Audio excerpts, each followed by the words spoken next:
Olá, meus queridos alunos! Vamos para mais uma aula de Geografia. Eu aqui da equipe de Geografia, o professor Jorge, né? Convido você aí a fazer parte dessa viagem geográfica, juntamente com o seu professor presencial, você em qualquer lugar de Rondônia. Vamos juntos, vamos aprender Geografia e vamos continuar preparando você para concursos vestibulares, principalmente o Enem, ok? Vamos lá na tela, galera! Sem muitas delongas, professor Jorge na área, juntamente com a equipe de Geografia, que é o Arimateia e o Rogério, beleza? Nós estamos indo para a nossa aula 21.1, ok? Bem, essa aula a gente vai falar sobre a atmosfera e os fenômenos meteorológicos, ok? Vamos falar sobre elementos do clima, vamos falar da pressão atmosférica, vamos falar da circulação geral do ar e vamos falar também sobre as massas de ar, ok? Bem, é só isso, professor? Não, a gente também vai ver aí como é que é essa relação entre clima e vegetação, ok?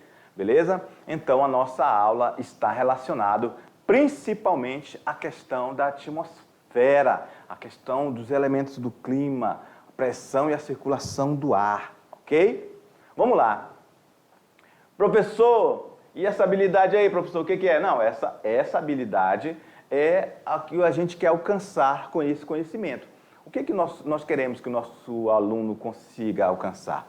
A gente quer que ele tenha a habilidade de reconhecer a função dos recursos naturais na produção do espaço geográfico, ok? Relacionados com as mudanças provocadas pela ação do homem, ok? Vamos lá. Pressão atmosférica é a força provocada pelo peso do ar sobre uma superfície. Onde as temperaturas são mais baixas, a pressão atmosférica é maior, pois as moléculas do ar estão mais concentradas. Olha só, pressão atmosférica, aquele verdinho lá, vamos reler, ó. A força provocada pelo peso do ar sobre uma superfície. Mas, professor, o ar tem peso? A gente está relembrando. Essa questão a gente vai relembrar que você viu lá no ensino fundamental, ok? Então, o ar tem peso. E esse peso do ar, ele vai influenciar na circulação deste ar em toda a atmosfera, porque outros fatores vão interferir nesse peso do ar, inclusive a questão da temperatura, ok? Beleza? Vamos lá no quadro. Professor, então quer dizer que o ar tem peso? É, exatamente, ele tem peso e ele diferencia de um lugar para o outro, ó. Onde as temperaturas são mais baixas, a pressão atmosférica é maior, pois as moléculas de ar estão mais concentradas. Professor, o senhor leu com tanta força, professor, por quê? Porque você não pode esquecer isso, ok? Temperatura baixa, o ar, as moléculas no ar estão mais concentradas, ok? Temperatura baixa, moléculas mais concentradas, ou seja, olha, chega aí comigo, vamos lá. Moléculas de ar, pressão baixa, ou seja, vai estar tudo concentrado, ok? A temperatura, quando ela é baixa, está frio, ok? Então as moléculas vão estar juntinhas, vai estar juntinha, e quanto mais elas estão juntas, esse ar fica pesado, ok? Então ele tem a tendência a descer, ok? Então, novamente, olha lá no quadro, você não pode esquecer isso. Isso vai ser o regramento, é uma lei geral que vai levar aos outros conhecimentos sobre a questão da pressão atmosférica, clima, fenômenos naturais em geral relacionados ao ar, ok? Então, temperatura baixa, a pressão atmosférica é maior, porque o quê? O que acontece? Ele é mais pesado, ok? Porque as moléculas de ar estão mais concentradas. Você não pode esquecer isso. Professor, eu não vou esquecer mais não, professor. O senhor já falou tantas vezes aí que eu nunca mais vou esquecer. Fechou, olha aí. Olha aí, tá aí um exemplo, né? Lá em São Paulo, e Santos. Santos, à beira-mar. São Paulo está a 860 metros acima do nível do mar. Então, quem é que está tendo mais pressão sobre o corpo? O menino que está em Santos ou o menino que está em São Paulo? Professor. Pois é, aquele que está a nível do mar, ele está tendo um maior peso sobre ele. Então, a pressão atmosférica é maior. A coluna de ar sobre ele é maior, ok? E a coluna de ar ali de São Paulo? Pois é, vai ser menor, ok? Porque ele está mais alto. Beleza? Então, um exemplo simples, né? Então, você precisa entender isso aí, ok? O ar tem peso sobre o nosso corpo, sobre os corpos, sobre a superfície, ok? Vamos lá, continuando. A manifestação da pressão atmosférica está diretamente relacionada à força da gravidade e à influência que essa realiza sobre as moléculas gasosas que compõem a atmosfera. Quanto maior a altitude de um lugar, ou seja, quanto é mais elevado ela estiver em relação ao nível do mar, menor será a pressão atmosférica, ok? Então, é isso que acabamos de falar, né? Quando a gente viu o garotinho na parte maior, ou seja, ele está no lugar mais elevado, né? Então, a pressão sobre ele será menor, ok? Quanto mais elevado estiver em relação ao nível do mar, menor será a pressão atmosférica. Beleza? A força da gravidade mantém a maior parte do ar próxima à superfície, o que explica o fato de grandes cadeias de montanhas apresentarem um ambiente mais rarefeito. Olha só, galera, então a força da gravidade mantém a maior parte do ar próximo à superfície. Então, a força gravitacional faz com que esse ar, né, esteja próximo aqui da crosta terrestre. Ou seja, quando você vai subindo, esse ar vai se tornando mais raro, ele se torna rarefeito. Então, lá em cima, quanto mais alto você tiver, mais vai ter dificuldade para respirar. Porque o oxigênio não fica lá em cima, ele fica em uma concentração menor do que está disponível aqui na crosta terrestre para a gente respirar. Beleza? Professor, então quer dizer que realmente essas moléculas têm peso? Exatamente. E a gravidade influencia para que elas estejam aqui na crosta terrestre. E entre eles os gases que influenciam na nossa vida, né? Por exemplo, o oxigênio, que a gente precisa para respirar. Tá aí, ó. Mais um exemplo, né? A pressão atmosférica aí, ó, você pode ver novamente Santos e São Paulo. Então, a gente pode dizer que a coluna de ar sobre a cidade de São Paulo, ó, a pressão atmosférica vai ser menor. E aqui, ó, ao nível do mar, seja qualquer cidade, tá? Geralmente é assim, tá, pessoal? Ao nível do mar, vai ter a maior pressão atmosférica, ok? Sabemos, obviamente, que a água é um grande nivelador em qualquer lugar do mundo que você estiver, ok? Por força da natureza e da gravidade. Uma outra coisa interessante para vocês saberem sobre essa imagem aqui, ó. Pressão atmosférica menor. Então aqui, ó, vai ser quanto mais alto for um determinado relevo, uma cidade, o ar vai ser, essa pressão atmosférica vai ser menor. E quanto mais alto for um relevo, mais frio vai ser, né? Então, ó, essa região, ela é de baixa pressão, ok? Agora é o seguinte, ó, quando você tem um ar frio, já falei para você que ele é concentrado. E quando ele está quente? Ele está concentrado? O que você acha? Quando o ar está quente, o ar está quente, ali ao nível do mar, vai ser quente? Vai, né? Não vai ser tão frio. E o que vai acontecer? Geralmente a água vai evaporar, né? O que vai acontecer quando evaporar? Ela vai subir. Então, essa circulação, esse vapor subindo quer dizer o quê? Que aquela região é quente. Um exemplo, você já não fez aqueles balãozinhos e queimou? Pois é, aquele fogo ali fez com que o ar se tornasse quente ali dentro. Aí o que está fora aqui, ó, está mais pesado, é por isso que ele sobe.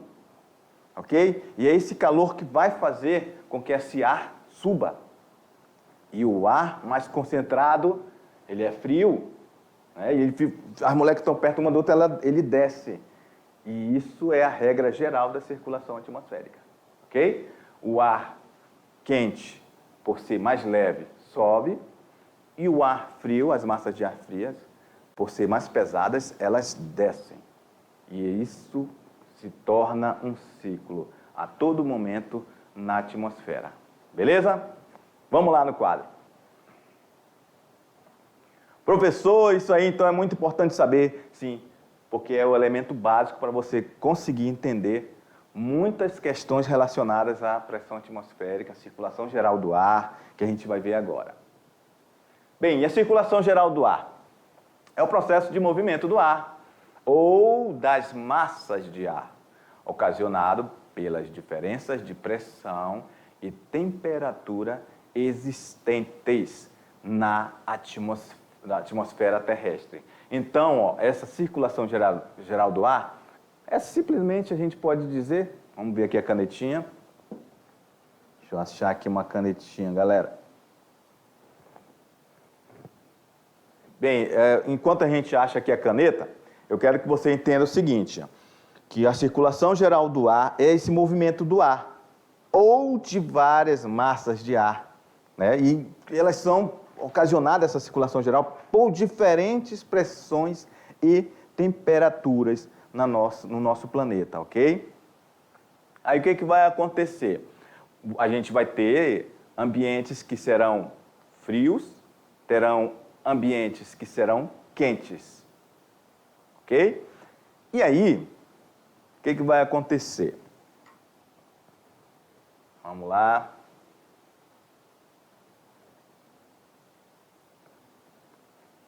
Vamos lá, continuando aqui, galera, deu um pequeno probleminha. Então, aí o que vai acontecer? Essa circulação ela vai se tornar evidente, sempre vai ter a massa de ar descendo e quando fria, né? E massa de ar subindo quando for quente. Isso vai ser altamente importante para você perceber a manifestação da pressão atmosférica, que está diretamente relacionada com a força da gravidade e a influência que essa realiza sobre as moléculas que compõem a atmosfera. Beleza? Quanto maior a altitude de um lugar, isto é, quanto mais elevado estiver em relação ao nível do mar, menor será a pressão atmosférica. Ok? Vimos aqui, né, a questão da pressão atmosférica. Falamos da situação de um relevo ser mais alto e outra mais baixa. A pressão atmosférica é maior nas partes mais baixas e menor nas partes mais altas, ok? E como eu estava falando para vocês, a circulação geral do ar é esse processo de movimentação do ar, ocasionado pelas diferenças de pressão e temperatura existentes na atmosfera. Bem, o mecanismo básico, o ar mais frio é mais pesado e desce, e o ar quente é mais leve e sobe, o que propicia a movimentação e a formação dos ventos. Professor, e esse vento aqui que a gente pega aqui, está relacionado a isso aí, professor? Sim, nós estamos falando de ventos e massas de ar de qualquer lugar do mundo, ok? Elas se dão justamente por causa dessa dinâmica complexa, né, e mais natural do ar frio e do ar quente, que a todo momento estão subindo e descendo na atmosfera, ok? Aí eu falei o balão, né, ó, esse balãozinho aqui, ó, bem aqui tem um fogo, né, tem um gás ali, e ligaram um fogo e ele fica jogando fogo aqui para dentro para aquecer esse ar, ou seja, as moléculas vão estar se separando. Então elas vão ficar, esse ar vai estar mais leve do que o que está aqui fora, nessa parte azul. Isso aqui vai estar mais pesado, que vai empurrar, como ele é mais leve, vai empurrar o balão para cima, ok? Isso aqui é um exemplo clássico para você perceber a diferença do ar frio e do ar quente. Aqui dentro vai estar um ar quente, que faz o balão subir. Beleza? As variações de pressão atmosféricas existentes são responsáveis pela ocorrência dos ventos. Beleza, também já falamos sobre isso, né? Os ventos se deslocam das zonas de alta pressão para as zonas de baixa pressão. Daqui a pouco a gente vai ver isso aqui mais bacana, ok? Olha aqui, novamente, alguém aproveitando o ar, né? Para fazer um voo aqui de uma asa delta. Tá aí, ó, a circulação da atmosfera, né? Nós temos aí a alta pressão, linha do Equador. Nós temos alta pressão também, ó, linha do Equador. Nós temos os ventos alísios do Nordeste, que está, quando a gente fala em Nordeste, a gente está falando também lá do hemisfério Norte, ok? Está no hemisfério Norte. E os ventos do Oeste, que está nessa região aqui, ó, temperada, ok? Temos os ventos alísios e aqui abaixo temos os ventos do Oeste, ok? Então, galera, os ventos contralisos, eles são do Equador para os trópicos. E eles são ventos secos, ok? E os ventos alísios, quem são? Eles são dos trópicos para o Equador e eles são úmidos. Então, ventos alísios do trópico quer dizer o quê? Daqui para cá. Opa! Daqui para cá, indo em direção da linha do Equador, ok? E eles são úmidos, ok? Eles vêm daqui para cá. E os contralisos, eles saem da região do Equador, ok? E vão para os trópicos. E eles são secos, ok? Vamos lá, continuando. As massas de ar. Bem, sobre as massas de ar, a gente pode dizer que são grandes porções de ar da atmosfera que se estendem por milhares de quilômetros. Professor, como assim? Olha, o que você precisa entender sobre massa de ar é que realmente elas influenciam o clima, elas influenciam e determinam determinados climas de determinadas regiões do nosso planeta, ok? E é o seguinte, elas são muito grandes, tá? Não são pequenas não, beleza? E elas formam-se numa superfície homogênea pela pressão atmosférica, ou seja, elas são geralmente iguais na superfície e por isso que ela vão ter várias denominações, tá? Por exemplo, a gente pode dizer as características de uma massa de ar, que ela é muito grande e pode ser seca. Ela pode ser muito grande e pode ser fria. E ela pode ser muito grande, quente, e pode ser muito grande e úmida. Então, realmente são características que vão evidenciar como serão o clima por onde essas características dessa massa de ar passar. Ok? À medida que se deslocam, as massas de ar sofrem a influências de outras massas de ar, com as quais trocam calor, ok? Ou pode ser trocar frio, né? Porque a massa de ar quente encontra a massa de ar fria e a massa de ar fria encontra a massa de ar quente, ok? Da mesma forma como interferem nas condições do tempo, as massas de ar vão sendo influenciadas pelas condições dos lugares por onde passam, até que as características do ar no interior da massa se igualem às do ar do exterior. Então, a massa de ar, vai se dissipar. Agora vamos falar sobre os 6 tipos de massas de ar. Quais são elas? A oceânica, olha só, isso aqui também é importante vocês lembrarem, ó. Se uma massa de ar ela for oceânica, ela é úmida. Se ela for continental, ela é seca, ok? Tropical, ela é quente. E se for equatorial, ela também é quente, ok? A massa, essa aqui, ó, a equatorial, é onde a gente está. Aqui é o tempo todo quente, ok? As massas de ar quente influenciam muito aqui a nossa região, ok? Aí tem a temperada, que é fria, e tem a polar, que também, não pode nem dizer que é fria, né? Ela é muito fria, ela é congelante. Muitas dessas massas se encontram durante seu deslocamento, havendo uma troca de calor e umidade entre elas.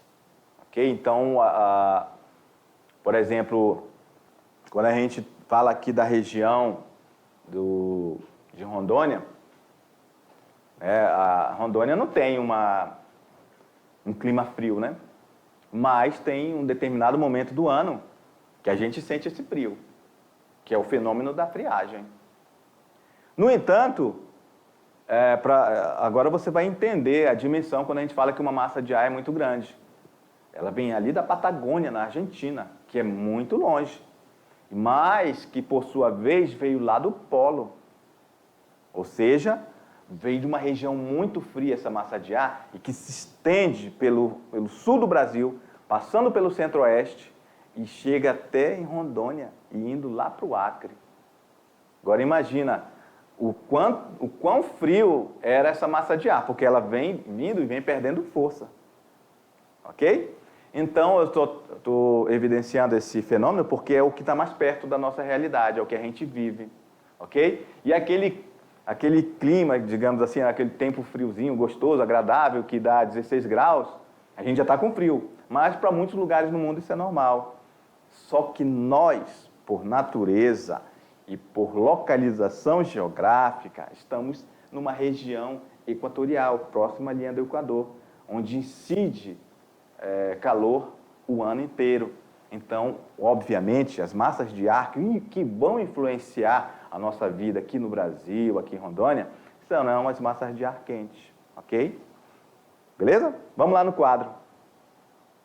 Professor, realmente, professor, eu gosto quando chega o friozinho do meio do ano, é legal. Pois é, eu também gosto. Olha aí, as correntes marítimas, né, também são muito importantes. E o que elas representam, galera? Elas representam também uma forma de equilíbrio, né, das forças de calor e frio, que agora estamos falando agora não do ar, mas sim da água, ok? E que água é essa? A água dos oceanos, ok? Corresponde às massas de água que migram em distintos rumos ao longo dos oceanos e mares. As correntes não são homogêneas quanto às suas características e origem. Elas podem ser correntes quentes e correntes frias, bem assim como as massas de ar que falamos anteriormente, né? As correntes de massas de água quente, elas são originadas da área de zona intertropical ou zona tórrida da Terra.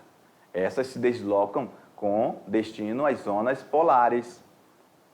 Olha aí, eu vou fazer aqui um desenho, já que está em branco aqui, ó. Professor, esse círculo ficou feio, professor. Tá, ficou feio não, rapaz, foi ridículo. Vamos lá, olha aí, ó.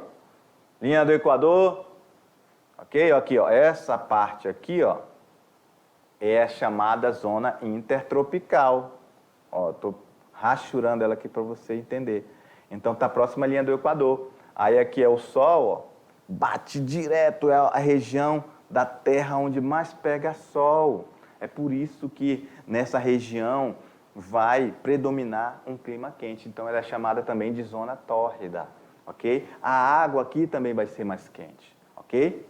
Então, essas massas de água, elas se deslocam dessa zona tórrida, que é a intertropical, ok?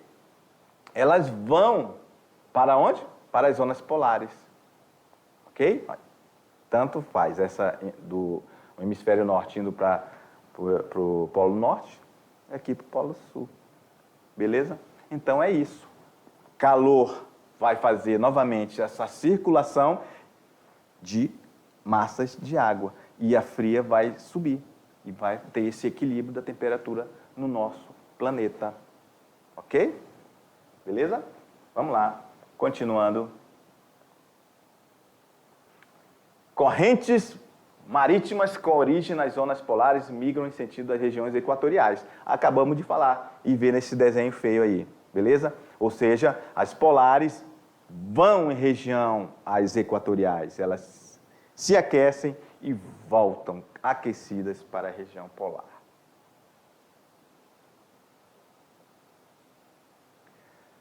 As correntes frias, as correntes marítimas frias, além de resfriarem as regiões costeiras, podem, em certas circunstâncias, impedir a penetração da umidade no continente em forma de clima seco. Tá vendo aí? Então, essas correntes marítimas, galera, elas vão gerar uma certa... como é que eu posso dizer a palavra aqui? Um equilíbrio, né? Ali a região costeira, ela vai ser bem mais agradável, a parte do ano inteiro, ok? Vai ser uma região com mais umidade, justamente porque está ali sendo banhada pelo oceano, ok? E isso eu estou falando das zonas tropicais, beleza? É o caso do deserto do Atacama, no norte do Chile. A massa de ar quente e úmida que segue em direção ao continente se refria ao cruzar com a corrente fria de Humboldt, corrente do Peru. Aí a gente já está falando que essas correntes vão ser influenciadas pela essa massa de ar, ok? Vai fazer o quê? A corrente fria de Humboldt, que é lá no Peru, ela vai ser influenciada e vai gerar aquele deserto ali, ou seja, devido a esse clima estar seco. A massa de ar que chega lá já é seca, ok?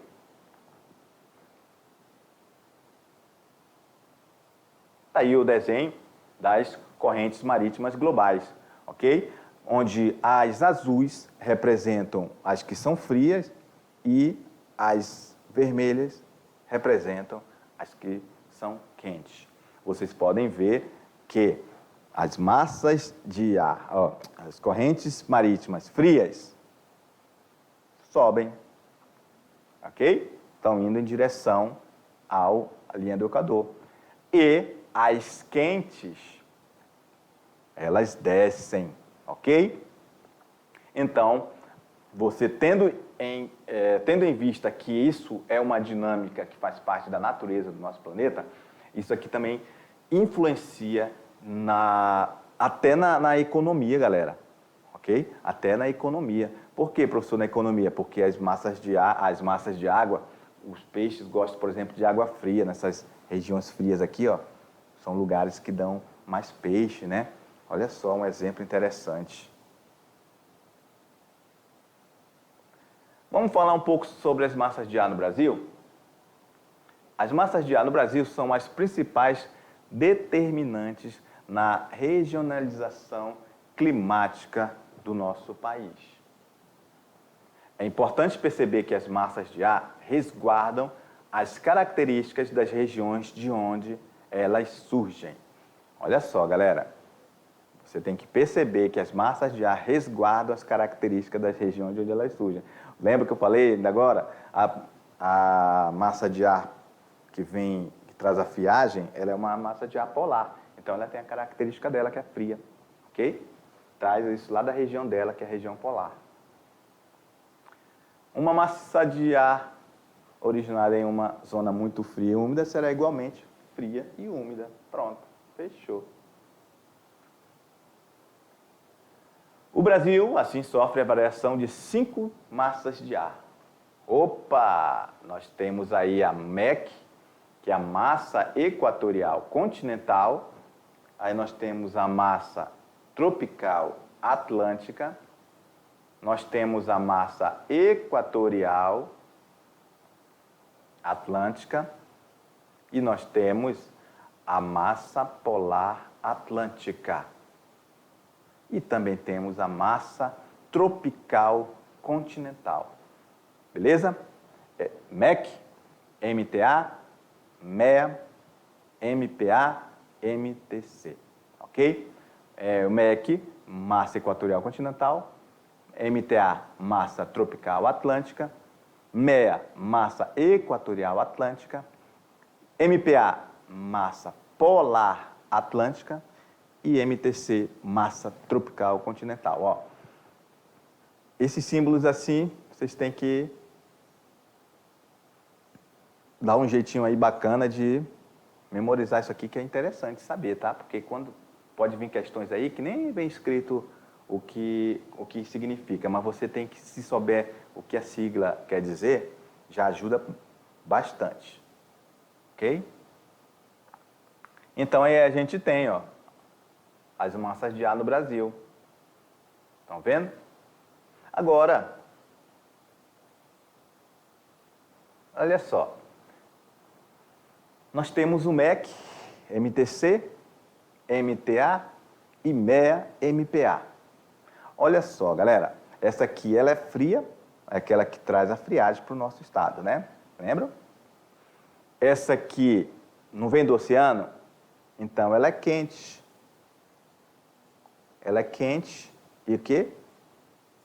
E úmida, né? Ok? A MEA, ela é quente. Não está vindo do oceano? Aí, ó. Ela é quente e quê? Quente e úmida. Ok? E ela vai lá em direção ao Nordeste. Essa aqui, MTC, ela é quente e úmida. E aí, qual é a resposta que a gente vai ter? Ela vai ser massa tropical continental. Ela vai ser o quê? Quente. Mas será que ela é úmida? Não, ela é seca. Quente e seca. Ok? Professor, por que ela é seca, professor? Porque ela vem do continente. Ok? E não esqueço que bem aqui ó, tem uma imensa cordilheira, chamada Cordilheira dos Andes. Beleza? Agora, o MEC, professor. O MEC, você pode ver aqui, ó, que está relacionado principalmente à Amazônia, né? Então, a continental aqui é seca. E, professor, então lá aqui na Amazônia também vai ser seca, mas a gente sabe que aqui chove muito. Poxa, essa sacada foi legal. Então, aqui é quente e úmida. Ok? Professor, mas por que, professor, que aqui ela é seca e aqui na Amazônia ela é quente e úmida? Excelente pergunta. O que nós temos aqui? Não é o oceano? Continua o oceano, né? Então, ela vai ser, ao mesmo tempo que continental, ela vai sofrer a influência do oceano. Ok? Ela vai sofrer a influência do oceano que vai trazer essa umidade para dentro da Amazônia, ok? E isso vai fazer com que chova muito aqui na Amazônia, ok? Mas, professor, ouvi falar da evapotranspiração das árvores. Beleza, perfeito, legal. Realmente, as árvores, elas evapotranspiram e realmente vai gerar uma grande umidade no ar, que vai também ocasionar chuva. Mas o oceano é o oceano, ok? E o oceano vai trazer muito mais umidade, que vai influenciar no clima, que vai influenciar na vegetação da Amazônia, ok? E vai fazer com que a Amazônia seja exuberante como ela é, e como se não bastasse isso, a própria Amazônia faz. Não, eu também consigo produzir essa água para o ar, eu vou produzir. E aí o que acontece? Isso aí que você está falando, a evapotranspiração. E aqui vai chover muito, ok? Pela evapotranspiração das árvores e também por essa umidade que vem do oceano, ok? Vamos lá no quadro. Mas, professor, essa aí para mim foi nova, professor. Eu pensava que a Amazônia chovia muito por causa das árvores, professor. Pois é, cara, muito legal esse seu pensamento. Mas a gente não pode perder de vista que esse ar que vem daqui, essa massa de ar do Brasil que vem aqui da Amazônia, ela penetra e ela é muito importante para outras regiões do Brasil, ok? essa aqui, professor, mas essa aqui, professor, o senhor falou que ela é quente e úmida, e ela vai lá para o Nordeste, professor, mas eu sei também que lá no Nordeste, professor, tem semideserto, professor, lá é muito quente e não tem umidade, mas o senhor está dizendo que é úmida, professor, e eu estou vendo a setinha indo para lá, professor. Cara, e agora? Você me apertou sem me abraçar, como é que eu vou te explicar isso? Eu vou te explicar da seguinte forma, eu vou te dizer um fator que influencia também no clima, que é o relevo, ok? Lá no Nordeste tem um conjunto de serras bem altas que vai ser um obstáculo para essa massa de ar úmida entrar no continente. Ela vai precipitar em forma de chuva, ali principalmente na região do Piauí, do Maranhão, ali inclusive tem a Mata dos Cocais, que já é a transição da Amazônia para a Caatinga, né? Então, o que vai acontecer? Vai precipitar ali e o ar vai entrar, beleza, mas ele já vem seco, porque só choveu lá, porque teve esse obstáculo natural, ok? Vamos lá, então, lá no quadro. Professor, então quer dizer que até o relevo evita que um lugar tenha chuva, professor? Exatamente. Aí vai chover só na região litorânea, principalmente na região litorânea do Nordeste, ok? Beleza, professor, legal isso aí. É isso aí. A gente vai aqui passando informações para que você consiga entender um pouco sobre essa relação de clima e relevo, beleza? Bem, aí nós temos também a relação entre clima e vegetação, né? A cobertura vegetal nativa de uma determinada região está diretamente ligada à questão do clima que está lá naquele espaço, ok? Dessa forma, algumas espécies vegetais conseguem se desenvolver em condições de característica úmida, ao contrário de outras que se adaptam às condições mais secas, ok? Olha aí, então a gente pode falar também para você dessa pirâmide aí, ó, onde aqui na região tropical, esse tipo de floresta é muito exuberante, tropical, úmida, floresta de monções, espinheiros, savanas e desertos, nós temos aqui na região tropical, ok? E nas latitudes médias nós temos as florestas, os bosques de chaparral, também desertos. Aí, ó, lá em cima, já chegando ali na região do polo, nós temos a taiga, é uma região fria, ou seja, vai ter um tipo de vegetação que vai ali estar se adaptando àquele frio. E lá mais em cima, vou até apagar aqui, ó, opa, lá mais em cima, olha só a tundra, ok? E aí vai ser já uma espécie de musgo, inclusive a vegetação mais jovem do mundo, ela está ainda em fase de desenvolvimento, porque ela está se adaptando a esse frio extremo, ok? Então, isso aí é só para vocês entenderem que clima, ela sofre, a vegetação é influenciada diretamente pelo clima, ok? O clima influencia as espécies vegetais, beleza? Outro exemplo é onde a ocorrência de clima árido e semiárido, as plantas apresentam espinhos no lugar de folhas, como os cactáceos, né? Ou seja, o cacto, né? Então, você vai lá no Nordeste e você pegou no espinho. Aquilo ali, não é à toa aquele espinho ali. Ao mesmo tempo que protege a planta, ela pega muito sol o ano inteiro, mas ela está se protegendo, porque ela não está perdendo muita água, ok? E aí, se fosse verde, imagine se fosse aquelas folhas grandes, pegar sol, ela não vai conseguir sobreviver. Então, é uma adaptação da espécie ao clima daquela região, ok? Beleza? Vamos lá no quadro. Professor, então quer dizer que o espinho é uma forma de que a planta se viu para se adaptar? Exatamente. Então, a gente pode ter certeza que clima, ele está relacionado com vegetação, o clima influencia na vegetação, inclusive também a vegetação pode influenciar no clima, ok? Imagina se devasta a floresta amazônica. Será que a gente vai ter tantos rios voadores como a gente queria que tivesse? Não, beleza? Então, galera, ficamos por aí. Daqui a pouco a gente volta aí para um resumão da nossa aula, beleza? Forte abraço, valeu!